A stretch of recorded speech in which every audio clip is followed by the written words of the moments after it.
High-fructose corn syrup intake health outcomes. Introduction. High-fructose corn syrup is currently still a common sweetener in many countries of the world. As an alternative to table sugar, sucrose, high-fructose corn syrup is used in many beverages and foods to improve the sweetness and flavors of such food products as well as enhance browning and retention of the moisture content. Generally, high-fructose corn syrup is almost identical to sucrose. For example, both of them are equally sweet and have the same levels of fructose and glucose. Both sucrose and fructose sugar have increasingly become popular ingredients in several fast foods such as fruit-flavored drinks and sodas among many other beverages and foods. Most people are, however, currently concerned about the potential physiological and pathophysiological consequences of excessive intake of high-fructose corn syrup as an alternative to sugar. For example, many nutritionists believe that high-fructose corn syrup has largely been responsible for the rising cases of health problems such as dental cavities, obesity, poor nutrition, and increased vulnerability to heart attack risks in many developed countries, particularly in the United States. This paper focuses on the cultural prevalence of consumption of high-fructose corn syrup as well as its physiological and pathophysiological effects on the health of consumers. Cultural differences in consumption of high-fructose corn syrup. The consumption and average intake of high-fructose corn syrup significantly vary among different countries and cultures of the world. For example, in Canada and Europe, high-fructose maize syrup as it is often known is generally used as a sweetener, but its use is not very widespread. Additionally, many European countries have banned the use of high-fructose corn syrup and are currently advocating for other healthy natural sweeteners such as fructose sugar and bee honey.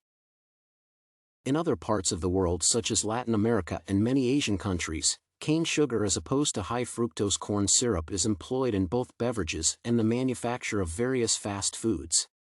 This is particularly because raw sugar cane is relatively cheaper to produce in most of these countries. Additionally, some of these countries do not have the necessary expensive machinery that is commonly employed in the manufacture and processing of high-fructose corn syrup. In the United States, however, HFCS is consumed at comparatively higher levels mostly as a substitute for sucrose sugar in beverages, processed fast foods, and in other food products such as yogurt, soft drinks, salads, and tomato soup. Consequently, the high consumption rates of high-fructose corn syrup in the United States explain the widespread prevalence of obesity and other health risks associated with high-fructose corn syrup such as heart diseases. The high usage of corn sugar in the United States can be best explained by the fact that the costs of processing high-fructose sugar are significantly lower than the costs of producing and processing sugar cane. This is because the U.S. federal government has always provided subsidies to corn farmers while at the same time limiting imports of sugar by high tariffs. The result is that it is easier to produce high-fructose corn syrup in the United States than to produce sucrose sugar. Physiological risks of high consumption of high-fructose corn syrup. Generally, there are many physiological and short-term effects of consuming high-fructose corn syrup. In most cases, the intake has been epidemiologically linked with several metabolic disorders such as abdominal symptoms, cancer, and liver disease. Concerning abdominal symptoms, a common short-term physiological effect of excessive intake of high-fructose corn syrup is usually gastrointestinal distress, which sometimes leads to diarrhea, bloating, and flatulence in the affected individuals. This problem is particularly prevalent in individuals who have gastrointestinal disorders such as irritable bowel and inflammatory bowel, and such individuals should not take high amounts of high-fructose corn syrup because fructose is usually more difficult to be absorbed as compared to sucrose sugar.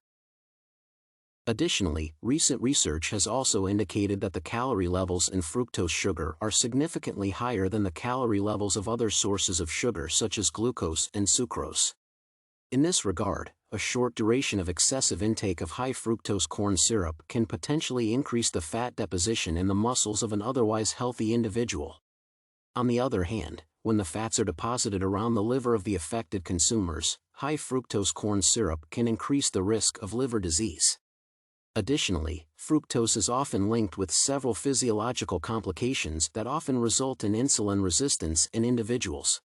While glucose is often responsible for stimulating the release of insulin, fructose sugar does not have this property and is instead easy to metabolize and turn into adipose fats. Pathophysiological effects of high fructose corn syrup consumption. Although the debate regarding the long-term effects of consuming diets rich in high fructose corn syrup continues to rage among health experts and nutritionists, many researchers concur that the long-term effects are often as grave as the short-term ones. One of the most common long-term effects of high fructose corn syrup consumption is the increased cancer rates among consumers. Many studies have generally concluded that over time, users of high fructose corn syrup may develop tumor cells, particularly in such areas as the pancreas. This is often because tumor cells often thrive best on fructose. Another important physiological effect of consuming high fructose corn syrup is the increased cases of obesity. Concerning the fact that fructose corn syrup is largely made from starch, high consumption of these food products can significantly lead to increased accumulation of fats in our bodies and result in obesity-related complications. This is often because fructose is usually readily converted to fats in the body as compared to glucose. In my opinion, there are many good reasons why consumers should now shift from consuming high fructose corn syrup to other healthy alternatives such as sucrose sugars. This is particularly because the number of health concerns associated with the consumption of fructose-rich diets outweighs the potential benefits to consumers. More research is also needed to further determine the other health impacts of consuming high fructose corn syrup, and this will significantly help to build a scientific consensus concerning its physiological and pathophysiological consequences on consumers.